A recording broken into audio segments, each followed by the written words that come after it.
viens pas soutenir une thèse ou défendre une théorie ce soir. Je viens juste formuler ou partager mes étonnements. Le premier étonnement, c'est que j'ai entendu dire que c'était l'enfant qui fondait la famille. J'avais l'impression que la fondation, c'était d'abord les parents, ou en tout cas le couple.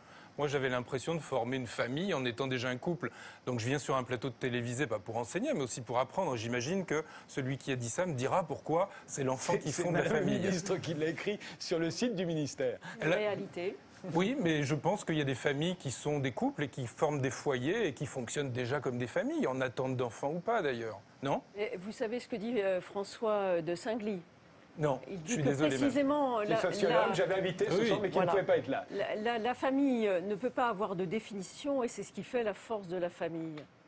Alors justement, ça me permet de continuer sur l'idée du droit. Michel Foucault disait « Le pouvoir s'est formulé à partir du Moyen-Âge dans le cadre du droit ».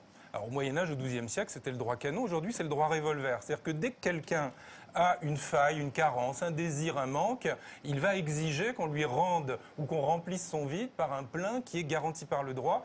Et la troisième chose que je voulais dire, c'est que la famille, c'est une forme de sociabilité très souple. C'est une forme de communauté qui s'adapte, qui a une intelligence émotionnelle et qui n'a peut-être pas besoin de voir en permanence sa vie encadrée par le droit, bordée par les avocats et sans arrêt étatisée ou en tout cas contrôlée par l'État. Je pense que la famille est une petite communauté souple. Des exemples concrets parce que...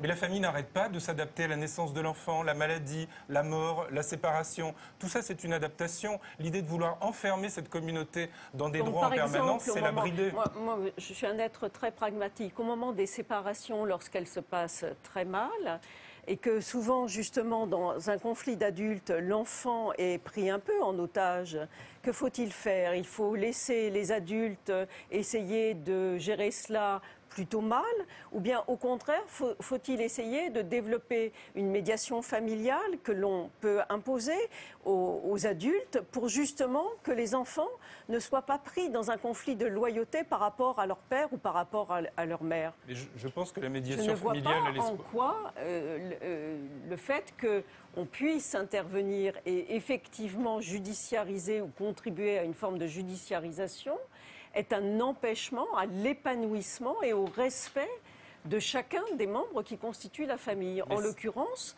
peut-être remettre l'enfant au cœur du dispositif et un peu moins les adultes.